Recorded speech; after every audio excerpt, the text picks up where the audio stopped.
Tov, on va y aller.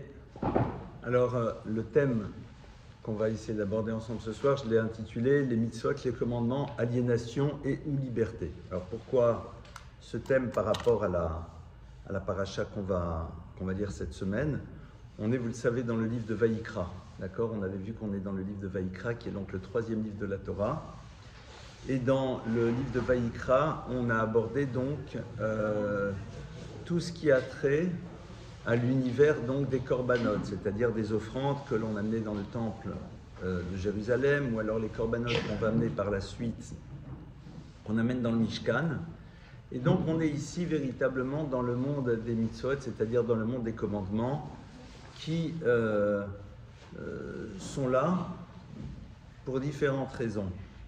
Alors, le monde des corbanotes, le monde des offrandes, et on va arriver tout de suite à l'univers des mitzvot, eh bien, le Rambam Maïmonide va s'interroger sur le sens même de ce que ça représente.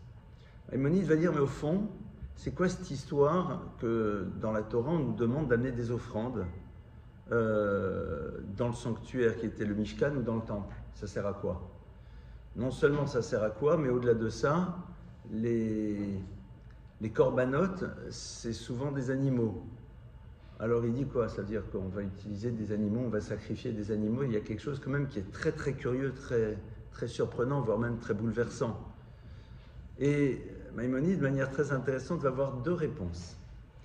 Il va en avoir une qu'il va nous fournir dans un livre qui s'appelle Le Moreh Nevuchim, alors qu'on traduit de manière générale par le Guide des égarés. Alors moi je traduirais plus par le guide des perplexes, des gens qui se posent des questions. Et il va donner une seconde réponse dans le Mishneh Torah, c'est-à-dire dans ce texte dans lequel il va recenser toutes les mitzvot, tous les commandements de la Torah. Dans le guide des égarés, Maïmonide va donner une réponse qui est assez hallucinante. Il va dire, en vérité, le monde des corbanotes, c'est-à-dire des offrandes, n'est là que comme une forme de pis-aller par rapport à la nécessité qu'avait le peuple d'Israël de s'écarter du monde qu'il avait fréquenté pendant des années en Égypte. Ça veut dire quoi?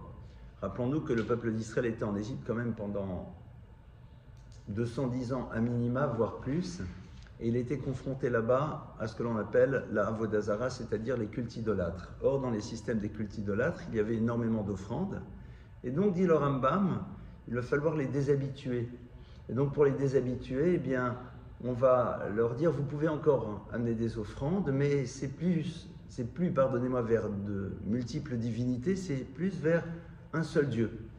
Et donc, comme si au fond, c'était pour les aider à se désinscrire d'un système auquel ils avaient été habitués. Bon, la réponse est intéressante, mais elle pose un problème majeur, c'est que le monde des corbanotes, des offrandes, c'est quelque chose qui existait bien avant l'histoire de l'exil en Égypte.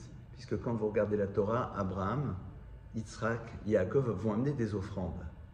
Et donc évidemment, dire que le monde du korban, c'est un monde dans lequel il n'est là que parce qu'il faut s'extraire de ce qu'on avait eu en Égypte, c'est quand même un peu compliqué à comprendre au regard du texte de la Torah.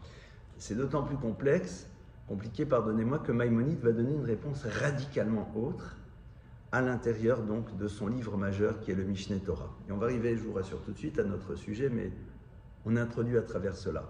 Le Rambam va dire là-bas dans le Mishneh Torah, à la fin justement des lois sur les corbanotes, des lois sur les offrandes, eh bien, le Rambam va nous dire que nous avons l'obligation de chercher à comprendre le sens des mitzvot, le sens des commandements.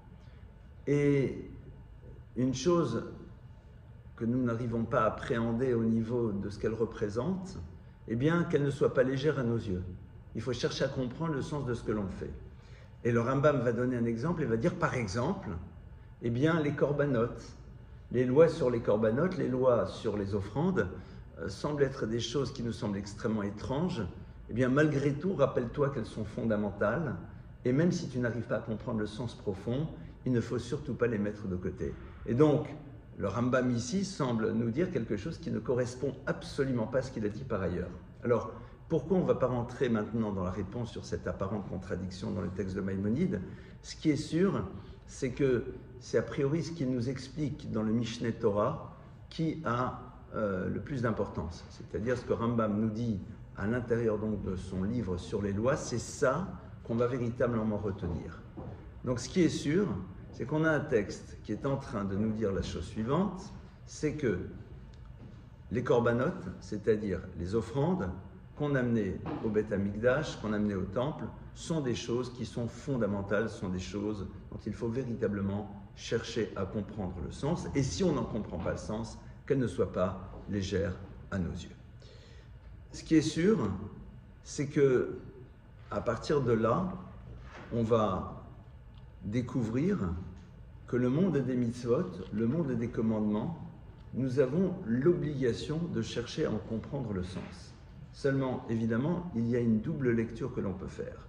Soit chercher à comprendre le sens de chaque commandement, soit en amont de la découverte du sens de chaque commandement, comprendre c'est quoi cette histoire de commandement, c'est quoi cette histoire de mitzvot qui se situe à l'intérieur de la Torah. À quoi ça sert? Pourquoi Dieu véritablement nous les a donnés? Et pour comprendre ça, on va essayer d'ouvrir ensemble un texte dans la Gemara, dans le Talmud, dans le traité de Avodah Zarah, dans lequel, eh bien, on nous relate ce qui va se passer à la fin des temps. D'accord? Alors, le texte nous dit que à la fin des temps, eh bien, les nations du monde viennent et demandent à recevoir une récompense par rapport à ce qu'ils auraient fait de bien dans ce monde. Alors, je commence le texte. Le texte nous dit la fin de l'histoire, Dieu arrive, prend un Sefer Torah, le met sur sa poitrine et dit le Mishe Asakba Yavo Veitol Sravo. Celui qui a été Osek Ba, on ne va pas le traduire exactement, eh bien, qu'il vienne prendre sa récompense. Alors, le texte nous dit que immédiatement, immédiatement, les nations du monde se présentent. Donc, on est ici dans un texte qui nous dit que le Créateur de l'univers arrive et dit le Mishe Asak. Donc, première chose, il prend un Sefer Torah, il le met sur sa poitrine. Évidemment, on est ici dans une image. Qu'est-ce qu'on est en train de nous raconter? Et il dit le Mishe Asak, celui qui a été Osek, et Osek en vérité c'est celui qui s'est occupé de cela. Il ne parle pas d'études, il ne parle pas d'accomplissement, qu'il vienne et qu'il prenne Sraro, sa récompense. On dit qu'immédiatement les nations du monde arrivent et elles disent qu'en vérité elles sont concernées par cette proclamation. Et le texte nous dit que arrive Rome en premier, et Rome vient et dit, alors on nous explique pourquoi c'est Rome qui arrive en premier, et la Gemara nous dit la chose suivante, Bemaï Asaktem. Il leur dit, bon, mais vous vous êtes occupés de quoi? Donc il dit, ceux qui se sont occupés de Torah, qu'ils viennent. Rome arrive, et Rome dit, oui, nous nous sommes occupés de Torah. Ah, il dit très bien, c'est intéressant. Bemaï Asaktem. En quoi vous êtes occupé de Torah? Alors nous, on s'imagine qu'ils vont dire, on a accompli des commandements, ce qu'on ne voit pas très bien comment. Et là, pas du tout. Leur réponse, elle est la suivante. Ils disent, Ribono Shalolam, maître du monde, Arbe Shvakim Takninu. Nous avons fait de nombreux marchés, nous avons fait des bains et des thermes, nous avons fait beaucoup d'argent, et tout ça, nous l'avons fait que pour Israël, que des Sheitasku Batorah, afin que Israël s'occupe de Torah. Bon, donc déjà, il y a un premier problème, c'est quel rapport il y a entre la question et la réponse. C'est-à-dire que Dieu leur a dit, ceux qui se sont occupés de Torah, qu'ils viennent et qu'ils prennent leur récompense. Donc nous, on s'attendrait à ce que, si Rome arrive ou une autre population, ils disent, oui, nous avons étudié ou nous avons pratiqué. Or là, ils disent, oui, on s'est occupé de Torah, et ils décrivent donc tout ce qu'ils ont construit dans leur civilisation, Et ils disent, et tout ça nous n'avons fait que pour le peuple d'Israël, afin que Yitasku Batorah, qu'ils puissent s'occuper eux de Torah. Oui, mais c'est très sympa, si c'est vrai. On va en parler dans quelques instants. Mais a priori, c'est pas ça que Dieu a dit. Or, Dieu ne leur dit pas du tout, mais vous n'avez pas compris ma question. Donc, il faut croire que c'est une réponse. C'est-à-dire que quand on dit à Saktem Batorah, est-ce que vous êtes occupé de Torah, et qu'ils disent, nous avons construit une civilisation, mais nous ne l'avons mise en place que pour que le peuple juif puisse lui-même s'occuper de Torah, il faut croire que c'est une bonne réponse. Ça voudrait dire donc que la notion de s'occuper de Torah, c'est quelque chose qui n'est pas lié, peut-être, à l'accomplissement des commandements ou à l'étude de la Torah. Et Dieu les smatch, si je peux m'exprimer ainsi, et leur dit, bande d'imbéciles, tout ce que vous avez fait, vous ne l'avez fait que pour vous, et il leur décrit en effet la raison pour laquelle ils n'ont fait que pour eux, tout ce que vous avez mis en place, vous ne l'avez fait que pour vous. Alors, ici, se pose la question, 1, quel est le rapport entre la question et la réponse? Et pourquoi Dieu, au moment où il leur dit, ben c'est faux, il ne leur dit pas bande de menteurs, il leur dit bande d'imbéciles. Shotim, dit le texte, il leur dit bande d'imbéciles. Mais c'est pas vrai. Si tu penses qu'ils ont menti, alors dis qu'ils ont menti. Menteurs, c'est pas vrai, vous avez fait ça que pour vous. Vous avez mis en place une civilisation juste pour vous-même en être les bénéficiaires premiers. Le fait que Dieu dise Shotim, bande d'imbéciles, c'est qu'il leur dit qu'au fond, leur réponse est acceptable. Mais il manque un détail. Leur réponse est acceptable. Ça veut dire que s'occuper de Torah, c'est quelque chose qui existe même si tu ne t'en es pas occupé toi-même. C'est-à-dire tu n'as pas accompli de mitzvot, tel qu'on le comprend nous. Tu n'as pas étudié la Torah telle qu'on le comprend nous. Et malgré tout, ce que tu dis, c'est entendable. Pourquoi? Parce que tout dépend de l'intention que tu as eue au moment où tu faisais un acte, même si cet acte n'est pas défini comme étant un acte de mitzvah, c'est-à-dire si ce n'est pas quelque chose que Dieu t'a ordonné de faire. Il dit, votre seul problème en vérité, c'est qu'au moment où vous avez fait tout ça, j'aurais pu considérer que ces choses-là, ça s'appelle être osek batorah, c'est-à-dire accomplir la Torah. Mais il manquait une chose, c'est l'intention. Si au moment où vous aviez construit votre civilisation, dans votre tête vous aviez eu l'idée suivante, c'est que ce que l'on fait, c'est que pour que le peuple juif par ailleurs puisse lui-même remplir sa mission dans le monde et ne soit pas occupé à créer des civilisations, à créer des systèmes, parce que ça c'est nous qui nous en occupons, vous faites votre job, alors votre réponse elle est entendable. Qu'est-ce qu'on est en train de voir ici?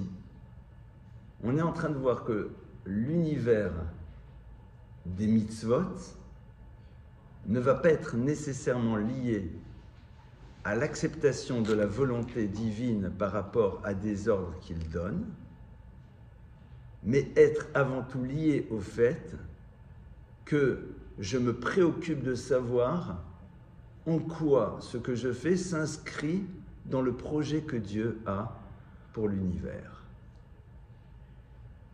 Et comme ici, en tant que Rome, j'ai une place dans le monde, à moi de me dire quelle est la raison pour laquelle je dois occuper cette place et quelle est la finalité. Ça veut dire que si l'acte, je n'y ai pas mis d'intention, même si concrètement il avait servi au peuple juif, il ne vaut rien. On a déjà ici une première idée, c'est que l'intention que je mets à l'intérieur de l'acte va être un élément déterminant par rapport à celui-ci. Ça veut dire que le monde des mitzvot, c'est-à-dire le monde dans lequel j'accomplis la volonté de Dieu, on va essayer de comprendre ce que ça veut dire dans quelques instants, n'a de sens que dans la mesure où j'ai une intention à l'intérieur de l'acte. Alors, vous allez dire, mais pourtant, quelqu'un qui met les téfilines tous les jours, même s'il n'a pas d'intention, ça marche. On va en parler dans quelques instants. On va donc s'arrêter d'abord sur le texte qui suit. il y a après donc d'autres civilisations qui arrivent et qui disent non mais nous, mais nous, mais nous, mais nous, et chaque fois Dieu leur dit non mais c'est du n'importe quoi, en vérité vous n'avez pensé tout ce que vous avez fait, vous n'avez fait que pour vous. Alors, ils arrivent après, et ils disent ok, alors, c'est...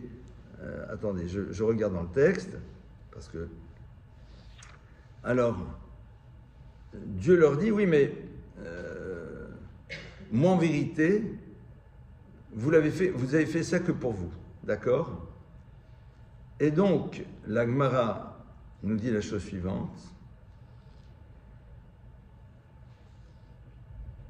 Pardonnez-moi, parce que le texte est long. Alors, ils disent, mais Dieu, mais est-ce que tu nous l'as donné pour qu'on ne la reçoive pas? Alors Dieu leur dit, oui, oui, je vous l'avais proposé. Mais vous en avez pas voulu. Ils disent, oui, oui, oui. Mais les Juifs l'ont accepté parce que tu leur as mis une montagne sur la tête, tu les as obligés à accepter. Et si tu nous avais obligés, on aurait accepté. Très bien, ce n'est pas le sujet essentiel. Et ils lui disent en fin de compte, non mais quand même, est-ce qu'on peut avoir une session de rattrapage? Est-ce qu'on peut quand même accomplir une mitzvah et grâce à ça avoir ce mérite? Donc qu'est-ce qu'on est en train de voir? Que ce que le texte nous a dit, Saktem bat Torah, vous êtes occupé de Torah, c'est-à-dire est-ce que vous avez accompli un commandement? Et eux ils disent, oui nous avons accompli ta volonté parce que tout ce que nous avons fait que pour le peuple juif. Dieu leur dit c'est complètement faux et vous le savez.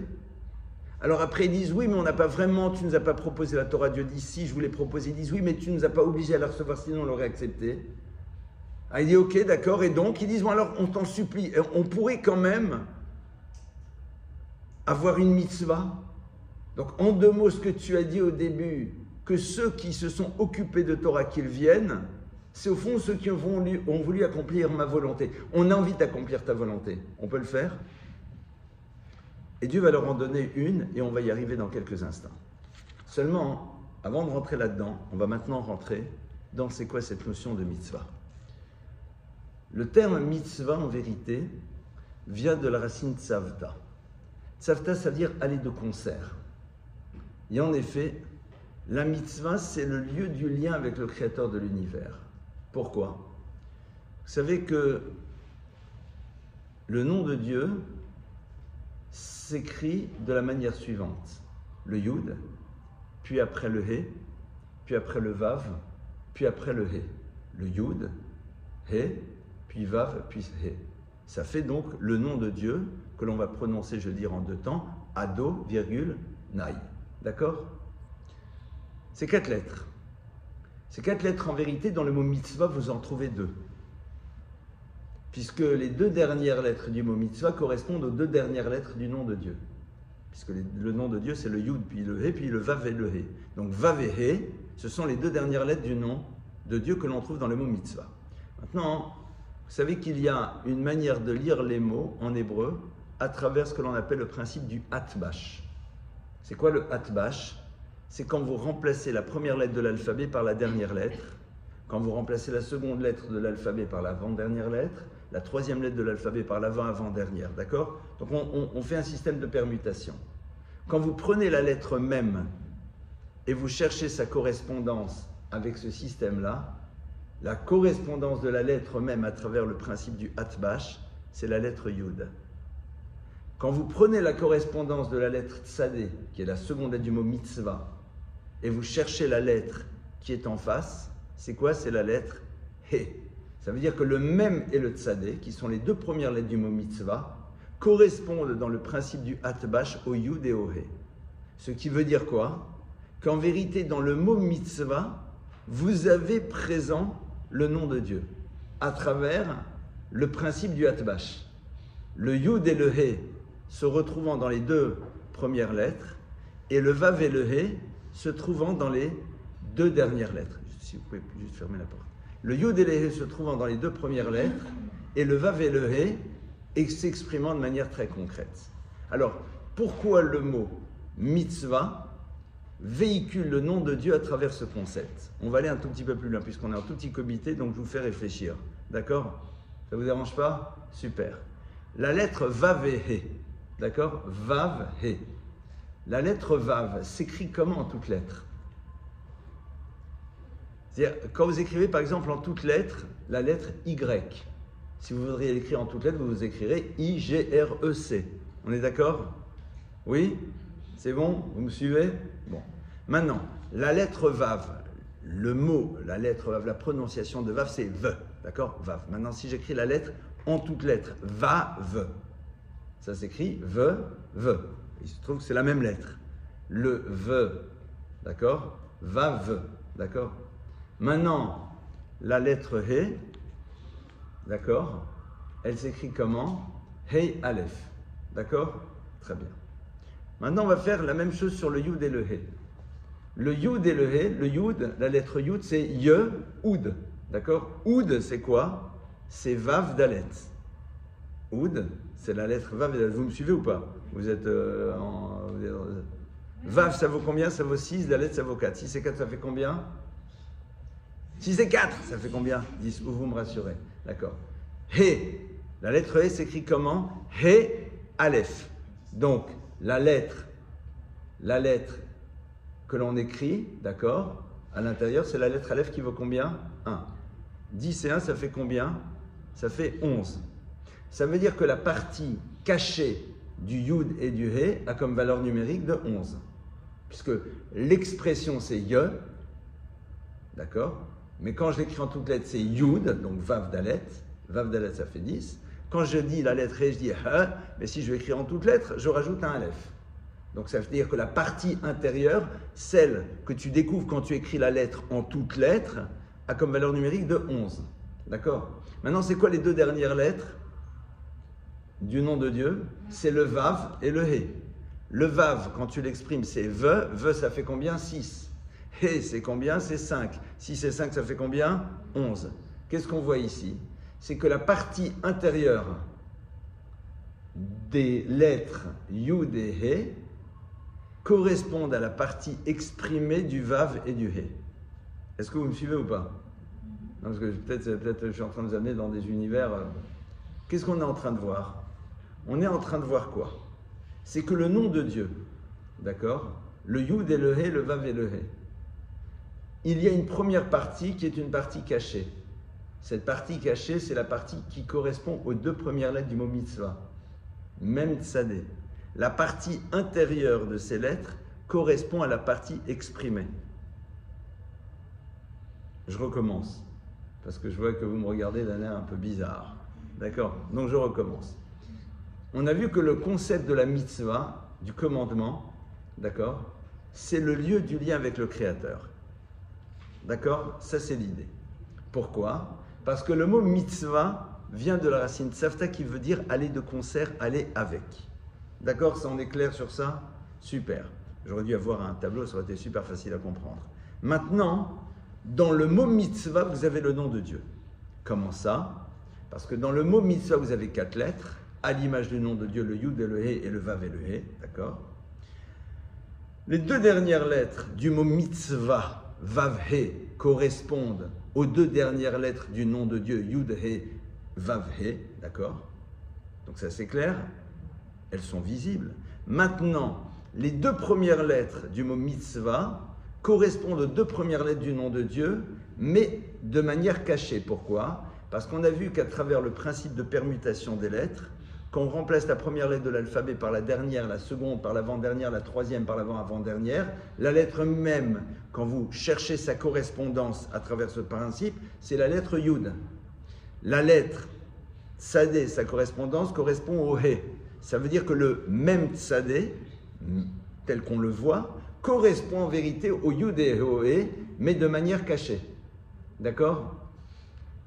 Et c'est quelque chose que l'on va retrouver puisque les parties cachées, d'accord, du Yud et du He, qui ont comme valeur numérique de 11, correspondent aux parties visibles du nom de Dieu, qui sont les deux dernières lettres, le Vav et le He. C'est clair? Ça veut dire quoi en vérité? Ça veut dire que la dimension cachée de la relation au divin se retrouve à l'intérieur d'une action que je suis en train de faire. C'est-à-dire que si véritablement je veux construire un lien réel avec le Créateur, je dois passer par la notion de la mitzvah, la notion de l'acte. Et quand les nations du monde viennent et demandent à accomplir une mitzvah, ils disent au fond, ce que nous désirons nous, c'est découvrir ce lien et cette relation qu'il y a avec le divin à travers l'action que nous allons faire. Donc au fond, l'idée, elle est géniale.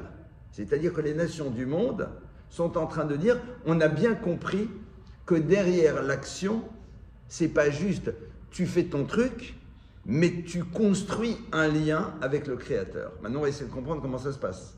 Comment on construit un lien avec le Créateur à travers une action physique et concrète. Dieu leur dit, il n'y a pas de problème. Vous voulez ça? Pas de souci. Je vais vous donner une mitzvah. Et on va rentrer maintenant un petit peu plus en avant dans notre sujet. Je vais vous donner une mitzvah. Qu'est-ce que je vais vous donner une mitzvah?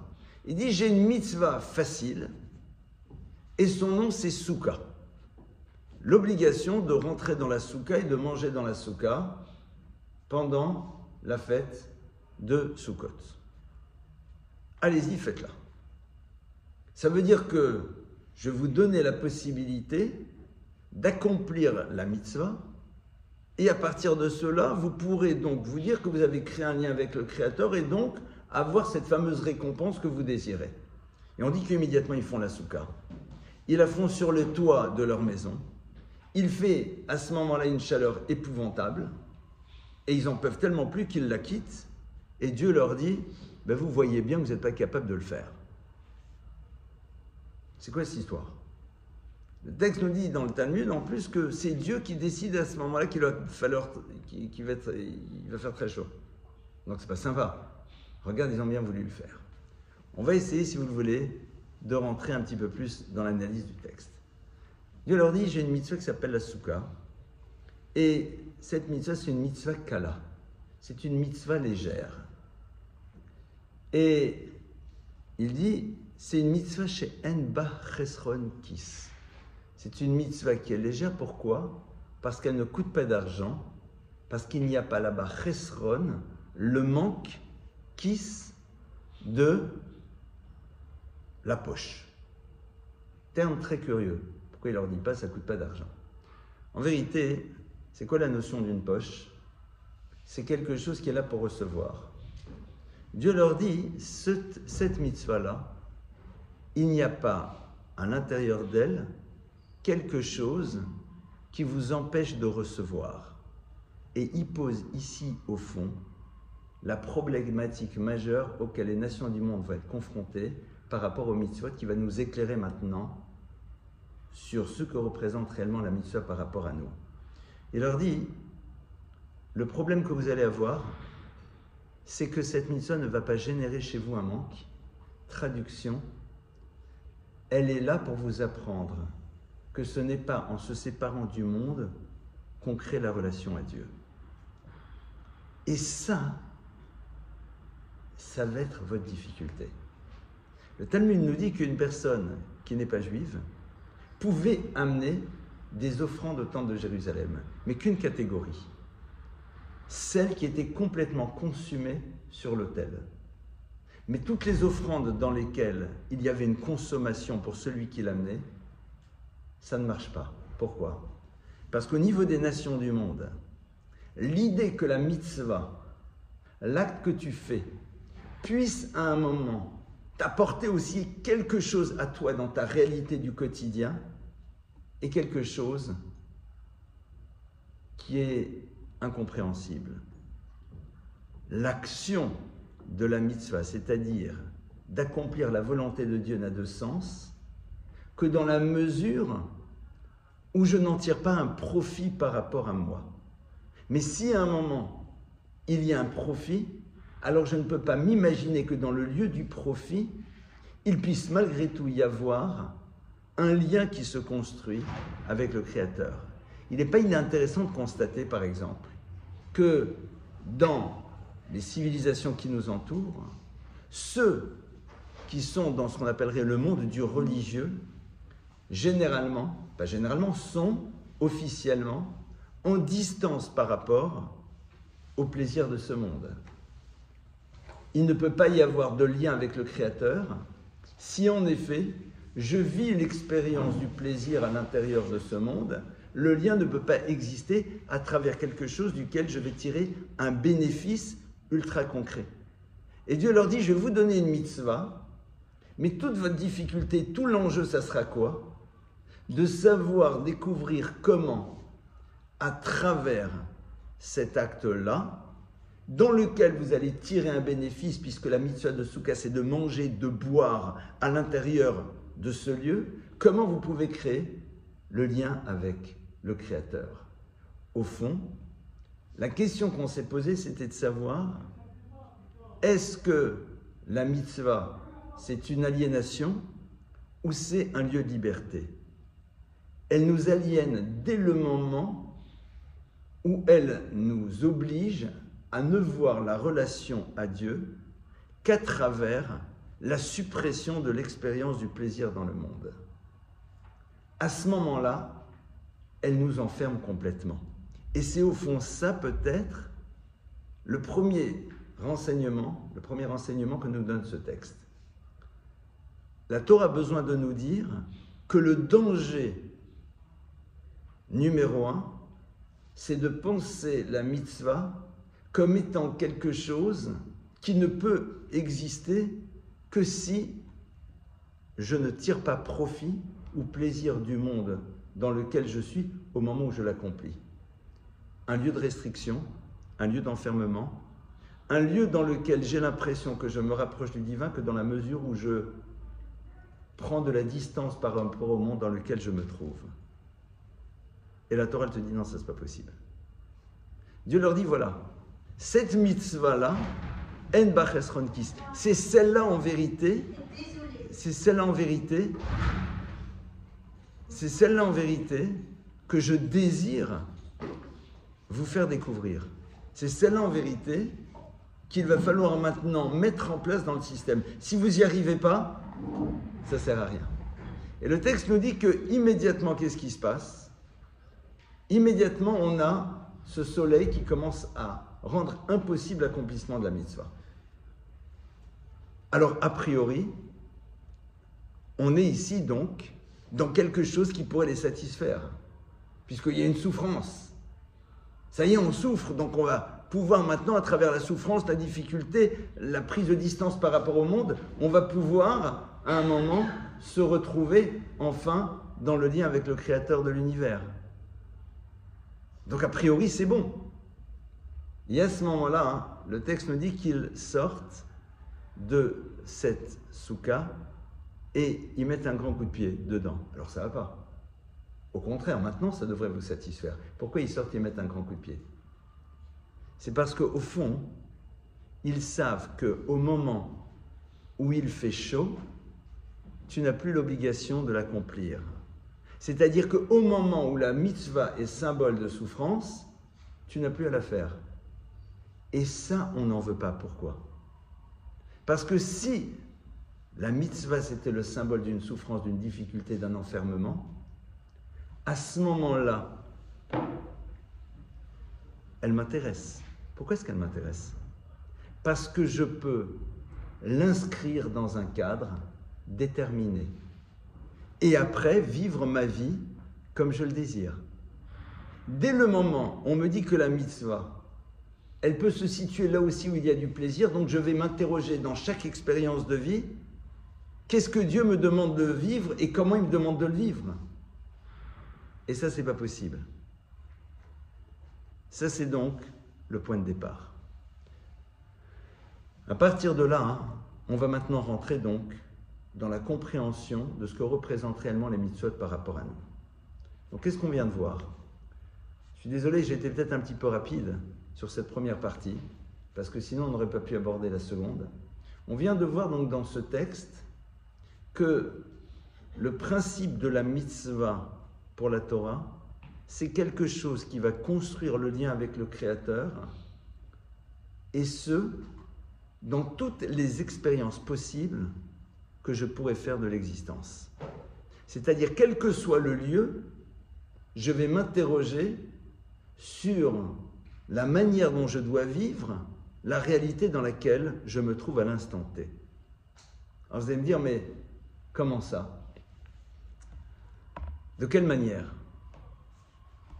Si on regarde le monde des mitzvot, à quel moment la Torah nous en parle?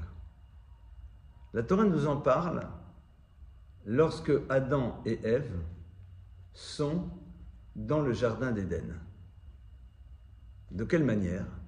Remarquez que Dieu met Adam et Chava dans le jardin d'Éden, le Ovda ou le Shomra, littéralement pour le cultiver, ou le Shomra est pour le garder.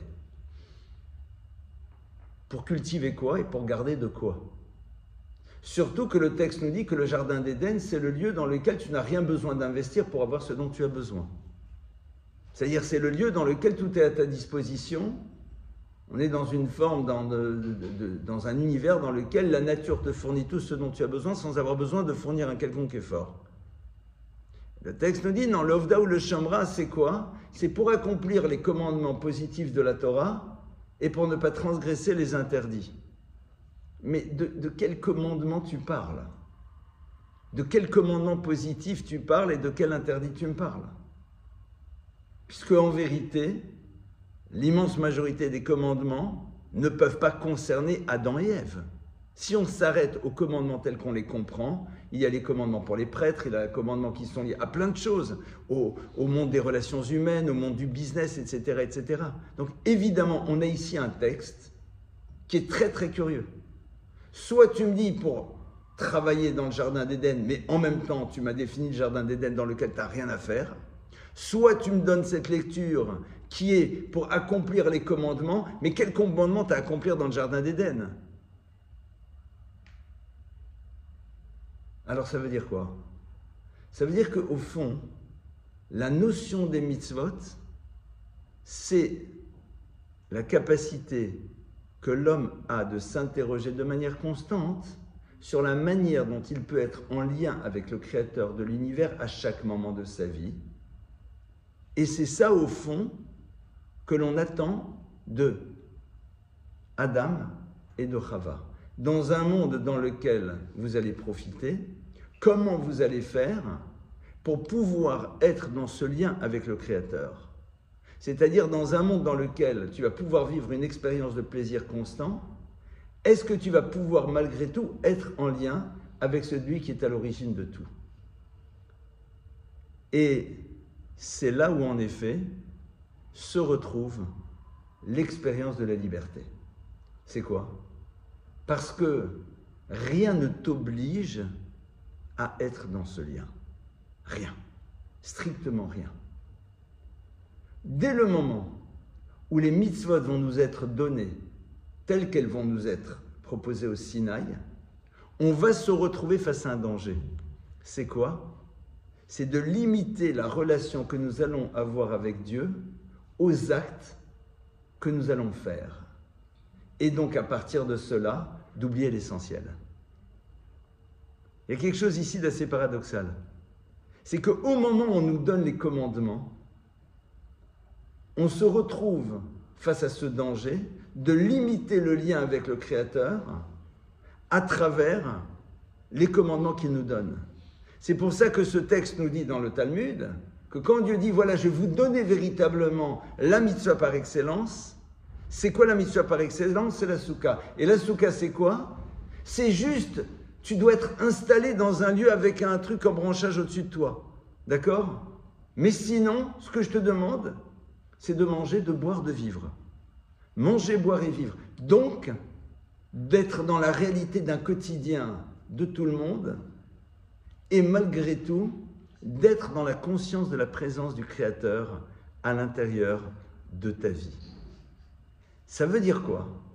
Ça veut dire que le monde des mitzvot, au fond, pourrait être un lieu de rupture avec le Créateur. Dès lors qu'on y verrait juste l'acte que l'on doit faire et rien d'autre. Alors dans ce cas-là, si elles sont ce lieu qui peut être la rupture avec le Créateur, comment est-ce qu'on gère? On va voir qu'à un moment, Dieu va dire au peuple d'Israël qu'il n'est pas intéressé par leur mitzvot. Il n'est pas intéressé. Pourquoi? Parce qu'au fond, vous n'avez fait que fonctionner avec votre bouche, c'est-à-dire vous avez fait un certain nombre de choses, vous avez agi, vous avez dit, Veliprem, et votre cœur, rachak mimeni, était loin de moi. Or, puisque la finalité des mitzvot, c'est de créer le lien avec le Créateur, ces mitzvot-là, paradoxalement, elles ont été à l'origine de la rupture du lien. Parce que vous êtes juste contenté de faire une action, et une fois que vous l'aviez faite, ça vous suffisait, vous passiez à votre existence. C'est-à-dire à votre quotidien dans lequel, au fond, vous n'étiez plus en contact avec le Créateur de l'univers. Donc la mitzvah, ça peut être aussi la chose qui écarte l'homme de Dieu. Je ne sais pas si vous avez une fois vu et imaginé les choses de cette manière. Ça peut être l'élément qui crée la rupture. Pourquoi? Comme on l'a vu, à partir du moment où on l'a défini comme étant un acte que tu dois faire, et puis ça s'arrête là. Maintenant, le Talmud va aller un tout petit peu plus loin et va nous donner encore un autre élément. À propos de la mitzvah, on s'interroge pour savoir, mais au fond, celui qui fait les mitzvot, d'accord? Si on ne lui a pas donné l'ordre de les faire, est-ce que l'acte qu'il fait a une valeur? On dit oui. Mais néanmoins, cet acte n'a pas autant de valeur que si on te l'ordonne. Pourquoi? Car plus grand est celui à qui on a donné un ordre que celui à qui on n'a pas donné d'ordre et qui fait malgré tout les choses. Ce qui est a priori pas logique. Parce que si on t'a donné un ordre que tu le fais, tu le fais. Par contre, si on t'a pas donné l'ordre de faire la chose et tu le fais quand même, tu es génial. Et non mais de dire c'est exactement le contraire. Parce que dès le moment que je te donne un ordre, tu n'as qu'une envie, c'est de t'opposer à la volonté de celui qui t'a donné l'ordre. Alors que dès le moment où tu décides de le faire, parce que c'est l'expression de ton choix, alors évidemment, tu vas être dans l'action puisque c'est toi qui as décidé de le faire. Qu'est-ce que le texte est en train de nous dire ici? Gadol Metsuve Vose. Dieu à un moment va dire, voilà, je vous donne l'ordre d'accomplir les mitzvot. Au moment où je vous donne cet ordre, vous vous retrouvez avec cette difficulté de vous sentir soumis au Créateur. Alors qu'est-ce que vous pouvez faire? Juste faire les choses et à partir de cela, limiter la parole de Dieu à l'acte qu'il nous a demandé de faire. Or, derrière la mitzvah, on a vu que se joue l'enjeu de la relation constante avec le Créateur de l'univers. Et donc, être capable d'avoir l'ordre divin, de se plier à sa volonté et de voir que derrière l'accomplissement de la mitzvah, je vais maintenant introduire dans ma vie cette conscience de la présence du divin à chaque moment, et c'est ça que Dieu me demande, c'est très compliqué. Parce que moi, je veux bien avoir conscience de la présence de Dieu si je le désire. Là, Dieu me dit, non, tu dois. C'est ce que je t'oblige à faire. Est-ce que j'en ai envie? Est-ce qu'on a envie de vivre dans la conscience du divin à chaque moment? Moi, ça ne m'intéresse pas très, très sincèrement. Il y a plein de fois où j'ai envie de mettre l'œil de ma conscience de Victor Hugo de côté. Pourquoi? Parce que sinon, vous imaginez ce que ça veut dire vivre dans cet état de conscience de la présence de Dieu à chaque moment? Gadol Metsuve. Dieu dit, mais quand je t'ai donné cet ordre d'accomplir la mitzvah, et derrière la mitzvah, au fond, qu'est-ce qui se joue? C'est pas juste l'acte. C'est t'introduire dans un monde dans lequel, à chaque moment, tu vis dans la conscience de la présence d'Hachem. Puisqu'on a vu que le mot mitzvah, c'était donc l'expression du lien qu'on va voir le Créateur. Or, Dieu dit, si vous liez le lien, si ce lien n'existe que dans ce cadre, c'est pas un lien. Si je me rappelle de ma femme que quand elle est devant moi, il ne s'est rien passé. Vous imaginez un petit peu? C'est seulement quand elle n'est pas là que va se vérifier véritablement s'il y a un lien. On est d'accord? C'est quand il n'y a pas une obligation technique à faire ce que Dieu m'a demandé, que là, véritablement, je vois si je suis en lien avec lui et si je suis conscient de sa présence. Donc au fond, ce n'est pas quelque chose qu'on a envie, mais c'est quelque chose que Dieu nous oblige à faire. Et quelque part, c'est ça notre seule liberté. Notre seule liberté, c'est de savoir si on a envie de vivre un quotidien dans lequel on vit dans cette conscience du divin. Pourquoi? Parce que si la mitzvah, c'est juste l'acte, dans ce cas-là, c'est un acte aliénant. Pourquoi? Parce qu'il m'enferme à l'intérieur d'un cadre et quelque part, il m'empêche d'être dans une relation avec Dieu. Si maintenant je vois dans la mitzvah quelque chose qui m'ouvre à la relation à Dieu, alors là, véritablement, je suis face à un choix. Ai-je envie ou non de vivre une vie dans laquelle, à chaque moment, je serai dans la conscience de la présence du Créateur, sans être obligé de faire un acte qu'il me demande de faire, mais de penser chaque moment de ma vie à l'aune de cela. Ça veut dire quoi? C'est-à-dire m'interroger sur ce que je suis en train de faire à l'instant T, est-ce que ça a du sens ou pas? Et ça, c'est beaucoup plus compliqué. À la limite, je préfère m'enfermer dans la mitzvah, parce qu'elle me permet de lier, de construire ma relation à Dieu dans un cadre défini, et donc, par la suite, de ne pas m'interroger à chaque moment de ma vie sur la portée que va avoir mon acte, si véritablement c'est ce que je dois faire ou pas dans mon existence, si c'est pour ça que je suis venu au monde, si c'est pour ça que je suis dans cette situation, si c'est ça qu'au fond, la vie attend de moi à ce moment de mon existence. Vous imaginez une vie comme ça? On préfère aller à la synagogue, c'est plus simple. Parce que là, au moins, le cadre, il est défini. Parce que c'est vrai que les gens disent « Ouais, mais regarde, tu vas aller à la synagogue, tu t'obliges à aller à la synagogue. » Les gens disent « Oui, non, mais cette aliénation, elle m'intéresse. J'ai envie de me sentir enfermé par ces actes rituels, ça m'intéresse, parce que justement, ils m'enferment, et ils enferment Dieu au même moment. Ils le mettent dans un cadre. C'est beaucoup plus agréable. C'est beaucoup plus sympa. Mais si à un moment, tu ne vois plus la mitzvah de cette manière, à ce moment-là, qu'est-ce qui se passe? Ben, tu vas te retrouver maintenant avec justement cette fameuse mitzvah que Dieu a donnée aux nations du monde. Il a dit, vous savez, c'est quoi les mitzvot? C'est vivre dans cette conscience de Dieu à chaque moment. C'est juste ça. Parce que la soukha, c'est quoi? C'est juste un truc dans lequel tu rentres et tu vis.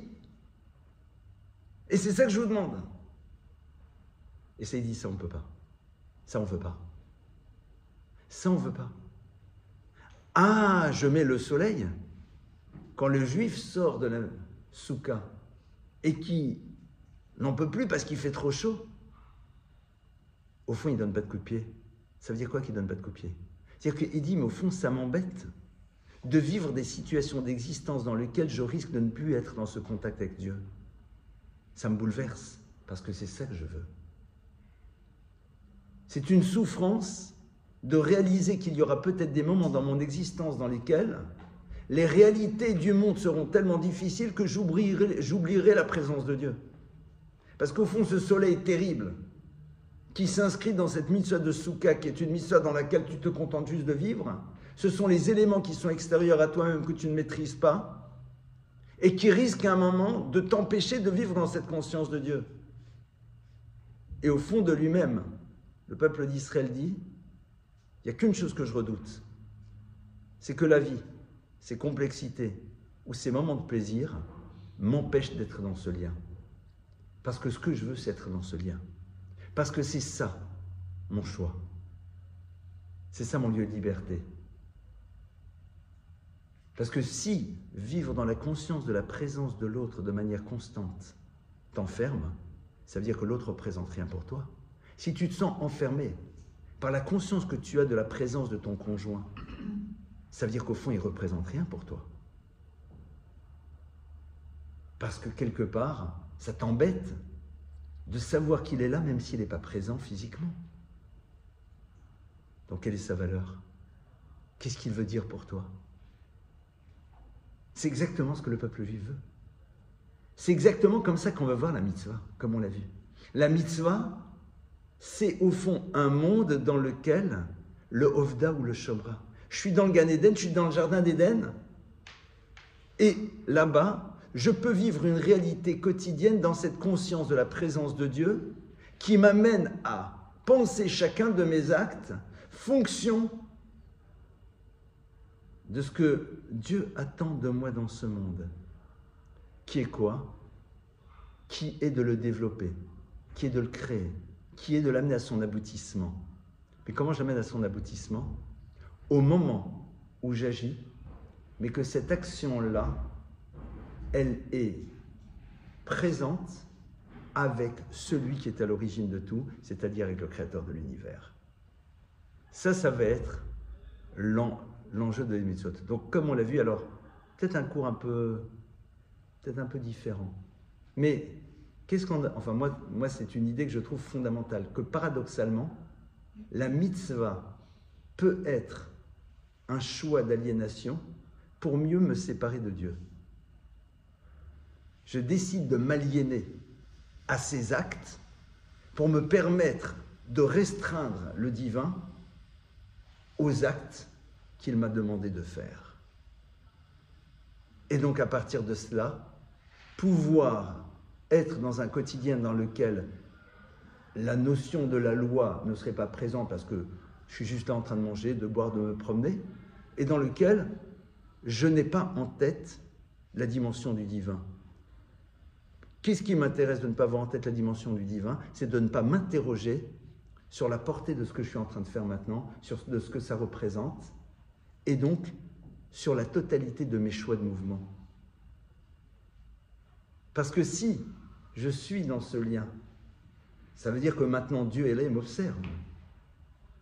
Et me dit, est-ce que tu tiens compte de ma présence dans ta manière de fonctionner à l'instant T? Or, si je t'ai créé, c'est pourquoi? C'est parce que tu as quelque chose à réaliser dans le monde. Est-ce que tu t'interroges sur ce que tu es en train de réaliser en étant là? Alors vous allez me dire, ça veut dire quoi concrètement?